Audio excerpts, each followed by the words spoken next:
I want to welcome you to Dream Chasers Radio with me, your host, Yaya Diamond. I'm on location today and I'm in a beautiful, I don't know where I'm at. I think I'm Sarasota University. I'm down the street from one of Aerosmith's guys' house, just put it that way. And it's kind of cool because I like this area. Very nice. Guys, yeah, it's cool, right? We have an amazing author on the show and I just love her last name, Menlove. Yes. Welcome to the show. Hello. Hey. Hi, everybody. So tell us about yourself. Well, I am a mother of 5 and a grandmother of 2. I have a degree in psychology. I wanted to go into mental health counseling, but decided that just wasn't me. So I started babysitting my granddaughter about 2016, and I watched her for about 3.5, almost 4 years, and that's where I got all the ideas for my book. Awesome. Wow. So it's the kids' book do you have? Tell us all about this. About my kids? No, about the book. Oh, about the book. Yeah, so this is the first book in a series. I have another one that's been published and a third one that's being published right now. And it's just Annalise and her daily, we call them adventures, but they're just everything that a little girl does every day. She got a stuffed cat from her dad, and she named him Buster, and she carried him everywhere, did everything with him. She loves cats. And so he became her favorite. She's got like 150 billion of them now, but and that was it. I mean, she did everything with them, all kinds of activities. And so I just started jotting down things that she did for book ideas. And I have millions. Kids that give you a lot of good ideas. Oh yes. I concur. Wow. So I mean, okay, so was this your first book you've ever written? Yeah, that was the first book. Tell me, what was the process? Well, like I said, a lot of it came from mostly just observing her. The very first story in the book is called At the Zoo. And that one basically was all her, because I just sat her down and I was like, once upon a time, there was a little girl and she says, oh, went to the zoo. So, I just started writing things down, and she pretty much told the very first story in that book. It was At the Zoo. That was all her. Wow. And then I wanted to just make a cute little clip art book of it for a keepsake. And then my mom says, well, you could actually do a book about her and it would be really cute. So I thought, so I just started doing it for fun. I never thought it would do anything at all. It was just going to be a fun keepsake, and it's kind of spiraled and it's been good. Wow, that is kind of cool though. Okay, so from a keepsake to a book that actually gets published, what is it like to be a published author today? Getting the notoriety is really nice. I think that's the best part. I love having just the hard books to hold in my hand. So I like that. And I never planned on selling any. I never planned on anybody noticing me. But the fact that they did, it makes it a little more rewarding being an author. I really like it. I like the process. And, the more people that read it, the better. That's right. Being that you've seen your granddaughter grow up, are you thinking about writing a series about her? And if so, what would that series be? Yeah, I am writing a series. Like I said, I've got 2 other books. One's already been published and out there, and the other one's in production right now. And it mostly just continues to go through what she does every day.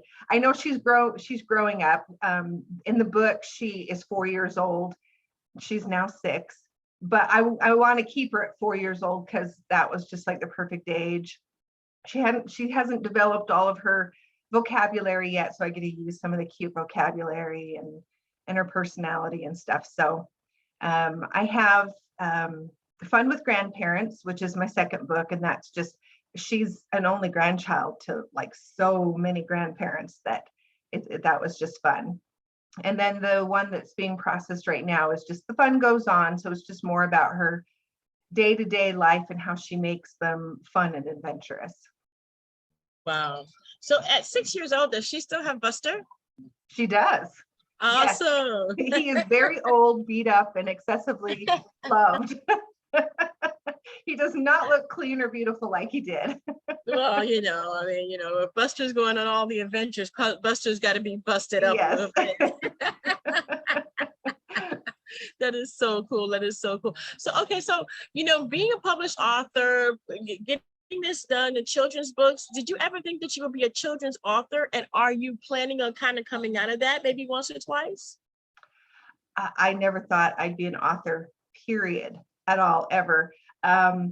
Really, I wanted to work. The reason I did psychology and mental health was I have a son who is autistic, and my goal was I wanted to work with children with disabilities, particularly autism. So that's really for the last 20 years. Let's see, well, he'll be 30 now, but from the time that he was diagnosed at 2.5, I really was on the path there. It took me forever to get into college. I didn't graduate until 2013. So that was a long time from the time he was born in the 90s.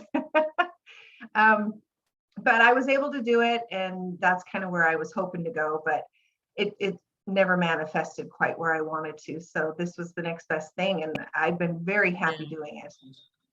Wow. And what about writing different kinds of books, like maybe like children's mysteries or anything like that? I mean, have you ever thought about doing other things besides like the adventures? I could. So far it's just been easy to do Annalise because I know her so well that I can put her on the page quite easily. To do something else, I would have to I could do it, but it would take me a little bit longer to write the book and to get the character and things like that. And certainly I would love to do other things, other genres, maybe even, adult books. But I'm really more into like documentaries and biographies. So it would have to be something a little more serious. I hear you. Well, I am just so excited about this. And you said that the second book is in the works right now. The third book is. The second book's already out and published. Yeah, and you can find that on thebookbaby.com. And then the third book is, they just sent me the first proofs today. So yay. Excited. How does that feel? I mean, you get your first proof. How does that feel for you? I love the whole process from the time that I write it. And then I have the best illustrator ever. She has caught my granddaughter's personality like to a T. And so to see her, she'll send me off the initial illustrations, and then we agree on what we're doing. And then when they come to life with color, that's really exciting. And then when they add the words to the pages and get it all nice and bound and beautiful, it's like, I'm like a little kid at Christmas. That has got to be so cool, though. That has got to be so cool. I want to thank you so much for being on the show. I appreciate it. Okay, so you said that people can get the book where? Bookbaby.com is where they're being sold right now. The Authors Press had sponsored me at the LA Festival of Books, and there are supposedly a bookstore down there called A's Cafe, I think. It's a little coffee store, and they carry my book as well. And yeah, I guess that's it right now. I keep trying to get myself marketed. It's a hard thing to break into, but I'm trying to get myself out there. Yeah. Yes, I believe you on that one. Marketing is not very easy, but you'll do it and you'll be successful. You know why? Because we're going to have all of your information and how to purchase that book in the description box below so people can actually grab that easy. Great, okay? No problem. Thank you. Do you have any advice for people who may be watching their grandchildren talking about, oh my gosh, if I just write a book? Go for it.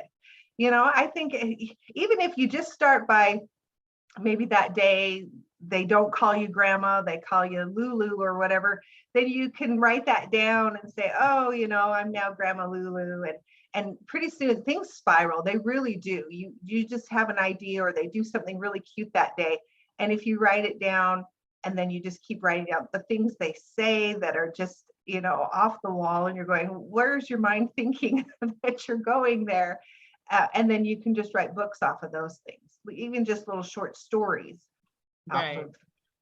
Wow. So. Well, thank you so much, Miss Menlove, for being on the show. And thank you guys again so much for tuning in. Don't forget to dare to be different. And we're going to have all that information in the description box below so that you can grab that easily. Until next time, guys, don't forget to dare to be different again. Just be different. And then write those stories down. I mean, make it That's make right. it plain, make it simple, but do it. Definitely. All right, guys. Bye. Thank you so much.